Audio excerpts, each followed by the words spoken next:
இந்த வீடியோவில் பார்த்தீங்கன்னா நம்ம கூகுள் ஆட்சன்ஸில் எப்படி நம்மளோட பேங்க் அக்கௌண்ட்ஸை வந்து ஆட் பண்ணலாம் அதுங்கிறத சிம்பிளாக குயிக்காக பார்க்க போகிறோம்.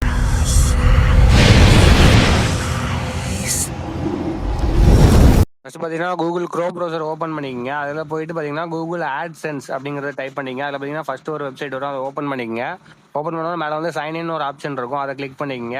ஆல்ரெடி கூகுள்ஸ் ஆட்சென்ஸ் அக்கௌண்ட் இல்லைனா நீங்கள் வந்து புதுசாக வந்து சைன் அப் பண்ணிங்க. அக்கௌண்ட்டில் இருந்துச்சுன்னா நீங்கள் வந்து சைன்இன் பண்ணிக்கங்க உங்கள் அக்கௌண்ட்டை கொடுத்து. அதை வந்து ஃபஸ்ட்டு யூடியூப்லலாம் ஆட் பண்ணணும். அதெல்லாம் நீங்கள் தெரியலன்னா சொல்லுங்கள், நான் கீழே அடுத்த வீடியோ அப்டேட் பண்ணுறேன். அதில் போயிட்டு கீழே பேமெண்ட்டில் போயிட்டு பேமெண்ட் இன்ஃபோன் இருக்கும், அதை கிளிக் பண்ணுங்கள். அதை கிளிக் பண்ணோன்னா மேலே வந்து பேமெண்ட்ஸ் அக்கௌண்ட்னு இருக்கும், அதில் வந்து ஆட்சென்ஸ்ன்னு இருக்கும். அது கீழே வந்து பார்த்தீங்கன்னா இந்தியா யூஎஸ் டாலர்னு ஒரு ஆப்ஷன் இருக்கும், அதை கிளிக் பண்ணுங்கள்.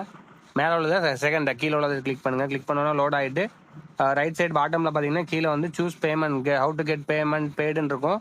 அது கீழே பார்த்தீங்கன்னா சூஸ் பேமெண்ட் மெத்தட்னு இருக்கும், அதை கிளிக் பண்ணுங்கள். அதை கிளிக் பண்ணோன்னு பார்த்தீங்கன்னா இதில் வந்து ஜிபே நான் முன்னாடி சும்மா ஆட் பண்ணி வச்சிருந்தேன். அதுக்கப்புறம் பார்த்தீங்கன்னா ஆட் பேமெண்ட் மெத்தட்னு இருக்கும், அதை கிளிக் பண்ணுங்கள். அதை கிளிக் பண்ணோன்னு பார்த்தீங்கன்னா அதுலேயே உங்களுக்கு கேட்டிருப்பான் என்னெல்லாம் கொடுத்துருக்கான், பெனிஃபிஷரி அது தேவையில்லை நமக்கு. அப்புறம் பார்த்தீங்கன்னா நேம் பேங்க் அக்கௌண்ட்டில் என்ன நேம் இருக்கோ அந்த name, bank name, IFSC code, shift பிஎஃப்சினா பார்த்தீங்கன்னா ஒன்றும் இல்லை, இன்டர்நேஷ்னல் ட்ரான்ஸ்ஃபர் பண்ணுறது பார்த்தீங்கன்னா அந்த கோடு கண்டிப்பாக தேவை. ஒரு பேங்க்குக்கும் ஒன்று இருக்கும், ஒரு பிரான்ச்சுக்கும் தனித்தனியாக இருக்காது. ஒரு பேங்க்குக்கு சென்னை இது ஃபுல்லாகவே ஒன்றா தான் இருக்கும். நான் வந்து HDFC பேங்க், அது வந்து பேங்க்கில் போயிட்டு தான் நான் வாங்கினேன். நெட்டில் பார்த்தீங்கன்னா கிடைக்கல. என்னோட டீட்டெயில்ஸ் எல்லாமே இந்த பாருங்கள், எல்லாமே ஃபில் பண்ணிட்டேன். செக்யூரிட்டி ரீசனுக்காண்டி நான் கொஞ்சம் ப்ளர் பண்ணியிருக்கேன், அது எதுவும் நினச்சிக்காதீங்க. அது கீழே வந்து சேவ் ஆப்ஷன் இருக்கும், அது சேவ் மட்டும் கொடுங்க. கொஞ்சம் லோட் ஆகிட்டு அவ்வளோதான், ஆட் ஆகிடுச்சு. பார்த்தீங்கன்னா ஆட் ஆகிடுச்சு, அவ்வளோதான். இதில் வந்து பேங்க் ட்ரான்ஸ்ஃபர் பேங்க் அக்கௌண்ட் பார்த்தீங்கன்னா வந்துருச்சு, இது ஆட் ஆகிடுச்சு. இதை ரிமூவ் பண்ணணும்னா ரிமூவ் பண்ணிக்கலாம். எடிட் ஆப்ஷன் இருக்குது, நீங்கள் எடிட் பண்ணனா கூட ஏதாவது மிஸ்டேக் இருந்தால் கூட எடிட் பண்ணிக்கலாம். சம்டைம்ஸ் நிறைய பேருக்கு வந்து வெரிஃபிகேஷனுக்கு கூகுள் சைட்லேருந்து ₹1 ₹2 அனுப்பி வந்து வெரிஃபிகேஷன் பண்ணுவாங்க. எனக்கு எந்த வெரிஃபிகேஷனும் ஆகலை, டேரெக்டாக ஆட் ஆகிடுச்சு. இதில் வந்து ஐடென்டி வெரிஃபிகேஷன், அட்ரஸ் வெரிஃபிகேஷன்லாம் ஆல்ரெடி நான் கம்ப்ளீட் பண்ணிட்டேன்.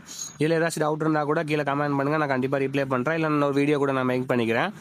வேறு ஏதாச்சும் அதுக்கப்புறம் பார்த்தீங்கன்னா நம்ம அக்கௌண்ட்டில் போயிட்டு திரும்ப ஒரு வாட்டி ரீவெரிஃபிகேஷன் பண்ணக்காண்டி உள்ளே போய் பார்த்துக்கலாம். அதுலேயும் பார்த்தீங்கன்னா அதிலே மேலேயே காமிச்சிருச்சு பாருங்கள், bank transfer to bank account போட்டு என்னோட அக்கௌண்ட்டோட லாஸ்ட் 4 டிஜிட் அதிலே இருக்குது.